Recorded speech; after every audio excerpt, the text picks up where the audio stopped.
네, 안녕하십니까, 안진우입니다. 자, 오늘은 정말 중요한 호흡이라고 하는 것에 대한 말씀을 드려보도록 하겠습니다. 자, 노래에서 호흡이 중요하다. 이건 뭐 제가 따로 말씀을 안 드려도 여러분들도 기본적으로 다 알고 인지하고 계시는 그런 이야기라고 하실 수가 있겠죠. 그럼 호흡이 왜 중요할까에서부터 말씀을 시작을 해보도록 하겠습니다. 첫 번째로 이 마이크라고 하는 물건입니다. 여러분들이 노래를 부르실 때 뭐 레슨을 하시거나 연습을 하실 때를 제외하고 여러분들의 대부분은 노래를 부르실 때 이 마이크라고 하는 기계를 사용해서 노래를 부르시게 될 겁니다. 근데 정말 재미있는 건 이 마이크는 처음 발명돼서 지금까지 기본 구조가 단 한 번도 바뀌어 본 적이 없어요. 예를 들어서 자동차라면 맨 처음 자동차는 어떤 뭐 퀴노라고 하는 프랑스 사람이 증기기관 자동차를 만들었답니다. 그러다가 뭐 증기기관차 같은 그런 구조였겠죠. 그러다가 가솔린 자동차가 나오고 2차 대전이라고 하는 전쟁을 겪으면서 이제 공냉식과 순냉식 엔진이 개발이 됐고요. 그리고 지금은 전기차, 뭐 기타 등등 같이 병합해서 쓴 하이브리드, 또 좀 더 복잡한 플러그인 하이브리드 같은 자동차들도 나오죠. 구조가 계속 변해왔었던 겁니다. 비행기 엔진만 해도 초창기에는 그냥 바람의 힘으로 나는 글라이더부터 시작을 해가지고 프로펠러 동력기서부터 제트 엔진까지 계속 구조가 변했죠. 하지만 여러분들이 쉽게 접하시는 이 마이크는 지금 발명돼서 지금까지 단 한 번도 구조가 바뀌어 본 적이 없습니다. 이 마이크의 구조를 잠깐 설명을 해드리면 공기의 흐름과 떨림을 감지하는 얇은 막이 존재합니다. 보통 이제 비닐 같은 필름으로 생각하시면 쉽습니다. 그리고 그 안쪽에는 구리로 된 코일이 감겨 있고요. 영구자석 또는 전자석이 들어있어서 그걸 전기 신호로 바꿔서 저장하거나 증폭시켜주는 구조를 가지고 있는 게 이 온 세상 마이크들의 똑같은 구조입니다. 그러면 얇은 필름을 어떻게 잘 떨리게 만드느냐? 그건 여러분들의 호흡인 거죠. 즉 정확하게 말씀드리자면 공기의 압력과 떨림, 즉 그 웨이브를 얘가 감지해서 신호로 바꿔주는 구조인 거예요. 그래서 다시 한번 말씀드리자면 마이크라고 하는 이 기계는 태생적으로 호흡을 좋아합니다. 호흡을 빨아먹는 구조를 가지고 있어요.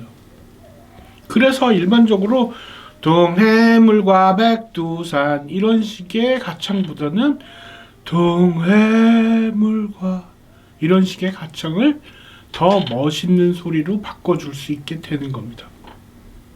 그럼 이 호흡을 도대체 어떤 식으로 노래에 집어넣어서 더 멋있는 소리를 만들어내야 되느냐? 여기서 문제가 생기는 겁니다. 그럼 다시 원론으로 돌아가 봅니다. 복식 호흡을 과연 중요시해야 될까요? 제 의견은 조금 다릅니다.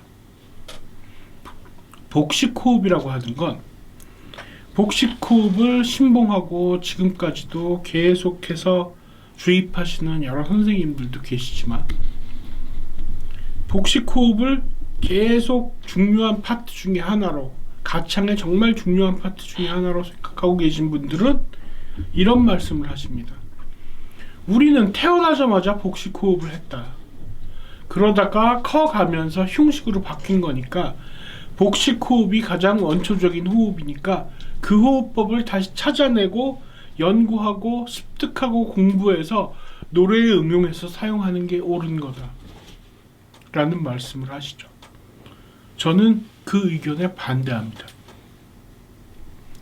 조금 더 생각을 해보면 아기가 복식 호흡을 한 이유는, 아니 정확하게 말씀드려서 아기가 복식 호흡을 할 수밖에 없었던 이유는 폐가 여러분 어디에 위치해 있죠?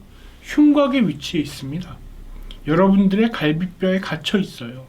앞부분에 있는 갈비는 여러분들이 드시는 맛있는 갈비, 뒤쪽에 있는 갈비는 등갈비죠. 백립 맛있습니다.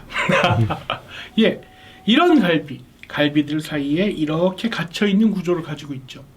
이 흉곽이 미처 발육이 되기 전에 들어있는 그 작은 폐로 충분한 산소를 받아들이지 못하니까 우리 몸에서 유일하게 개방되어 있는 내장 공간, 즉 복부죠. 복부는 앞쪽이 개방이 되어 있죠. 여러분들 배에는 뼈가 없지 않습니까? 네, 그 복부에 개방이 되어 있는 공간에 횡격막이라고 하는 압력의 차이를 만들어주는 기관을 강제로 떨어뜨려서 더 많은 산소를 빨아들여서 호흡을 쉽게 하기 위해서 아기들은 어쩔 수 없이 복식 호흡을 하면서 살았던 겁니다. 그것도 모자라서 세 개의 뼈가 하나로 모인 마치 벤치마크 상상하시면 됩니다. 여기 머리 꼭대기 위에 천문이라고 하는 곳이 덜 닫혀 있는 이 머리 꼭대기까지 이용해서 호흡을 하는 게 바로 어린 아이들의 호흡법이었던 거죠. 이거는 원초적으로 처음부터 복식 호흡을 했었던 동물이라는 게 문제가 아니라, 이런 이론을 주장을 하신다면 차라리 직립보행에 대한 말씀을 먼저 드리는 게 옳은 거죠. 인간은 태생적으로, 얘기가 약간 빗나갈 수도 있겠습니다만, 인간은 태생적으로 목이 괴로울 수밖에 없는 성정을 가지고 태어났습니다. 왜? 그렇게 큰 소리로 미친 듯이 포효하는 사자와 호랑이가 성대결절에 걸릴까요? 안 걸립니다.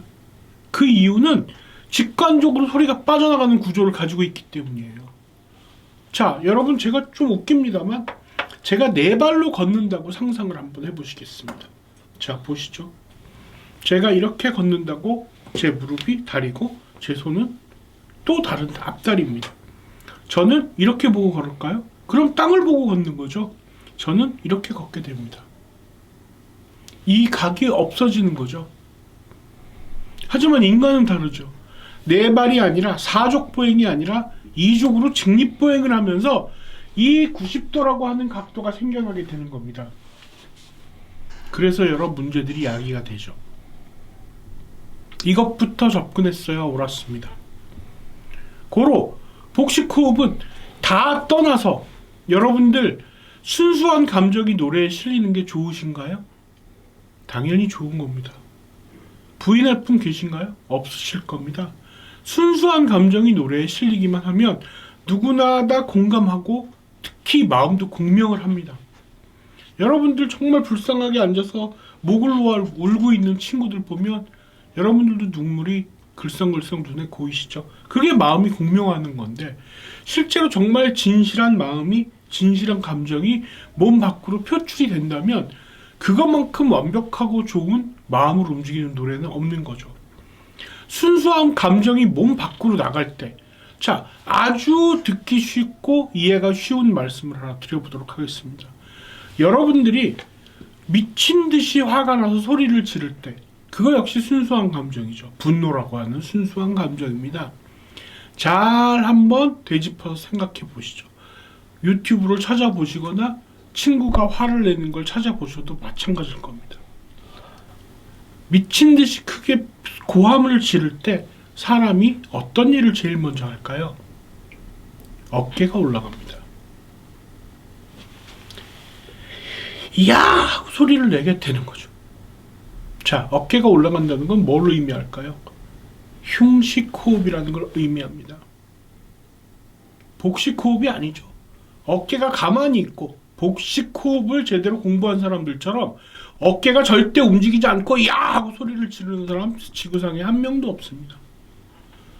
정말 머릿속이 하얗게 될 때까지 분노로 가득 차서 미친 듯이 소리를 지를 때 누구나 다 제일 먼저 어깨가 올라갑니다.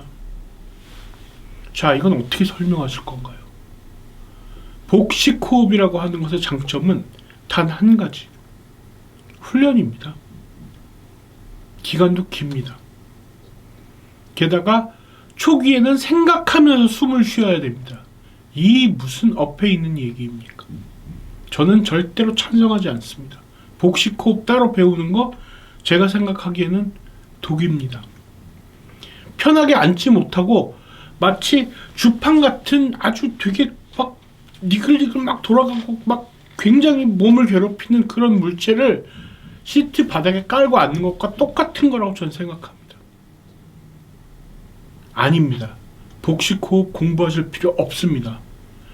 뭐 나중에 저를 원망하셔도 상관없습니다. 저는 자신 있게 말씀드릴 수 있습니다. 복식 호흡의 유일한 장점은 시간차 없이 바로 소리를 터뜨릴 수 있다는 것과 횡격막에 오르내리는 훈련이 조금 가능하다는 것 뿐인데, 그것 말고도 대신할 만한 훈련 얼마든지 있습니다. 괜히 흉곽을 넓히고 복식 호흡으로 호흡을 내려서 아랫배에 저장하고 횡격막을 어떻게 끌어당기고 뭐하고 하는 그거 연습하실 시간에 좋은 음악 하나 더 들으시는 걸 권해드립니다. 절대 필요 없습니다. 저는 단호하게 말씀드립니다. 다시 한번 말씀드리지만 복식 호흡 공부하실 필요 절대 없습니다. 물론 여러분이 클래식 음악을 공부를 하신다면 가장 중요한 기본 발성법 중에 한 가지이기 때문에 공부를 하셔도 상관이 없습니다. 하지만 여러분도 알다시피 클래식 음악은 여러분들이 지금 이 동영상을 찾아보시는 이유가 되지 않을 거라고 저는 생각합니다. 그냥 여러분들의 소리 그대로 여러분들이 원하는 표현과 감정을 남들에게 던지고 싶은 대중음악이나 팝 음악을 관심이 있어 하시는 분들이 이 영상을 보실 거라고 생각하시기 때문에 저는 다시 한번 감히 말씀드립니다. 복식호흡 신경 쓰지 마세요. 그리고 또 하나 중요한 거, 아까 말씀드렸다시피 마이크를 사용할 때 마이크가 호흡을 좋아한다는 말씀을 드려서 절대 억지로 호흡을 섞지 마세요. 억지로 호흡을 섞는다는 건 조금 더 전문적으로 말씀을 드리게 되면 소리를 싸는 호흡은 몇 가지 종류가 존재합니다. 몇 가지 종류가 존재하는데 여러분들의 호흡이 잘못 사용되어질 경우 여러분들의 꼭 필요한 윤활유가 묻어 있어야 되는, 다시 말해서 점막이라고 하죠. 윤활유가 묻어 있어야 되는 마찰과 부딪힘을 감수해야 되는 성대라고 하는 중요한 기관에 점막을 건조하게 만드는 나쁜 습관이 배일 수도 있습니다. 그렇다면 다시 한번 말씀드릴 때 그럼 어떻게 호흡을 섞는 게 좋을까요? 예, 이렇게 생각하시면 됩니다. 여러분들은 한 가지만 명심하시면 됩니다. 여러분들이 친구 또는 부모님에게 진심으로 사과를 해보신 적 있을 겁니다. 진심으로 사과를 할 때를 한 번만 떠올려 보세요. 여러분들의 마음에 응어리가 남아있거나 억지로 사과하거나 다른 생각을 할 때는 알았어, 미안해, 내가 잘못했어, 그래 다음부터 안 그러면 되지, 이건 절대 진심이 아닙니다. 호흡이 섞이지 않는 사과는 진심이 아니라고 보셔도 무방합니다. 진심으로 사과하실 때 여러분들이 이렇게 말할 겁니다. 미안해, 잘못했어. 예, 제가 아까 조금 전에 예를 들었던 알았어, 잘못했다니까, 다음에 안 그러면 되잖아 라는 소리와는 완전히 다르죠. 자, 여러분들의 과거를 한번 회상해 보세요. 여러분들의 진심에 담긴 사과를 상상을 해보시면 됩니다. 분명히 호흡이 섞여 있습니다. 이 소리에 멜로디만 얹은 것이 가장 좋은 호흡이 섞인 소리입니다. 절대로 그 위에 다른 양념을 뿌리거나 더 과장된 호흡을 사용해서 노래를 부르지 마세요. 여러분들의 목이 힘들어합니다. 이해가 되셨나요? 오늘은 호흡에 대한 말씀이었습니다. 오늘은 여기서 마치겠습니다. 감사합니다.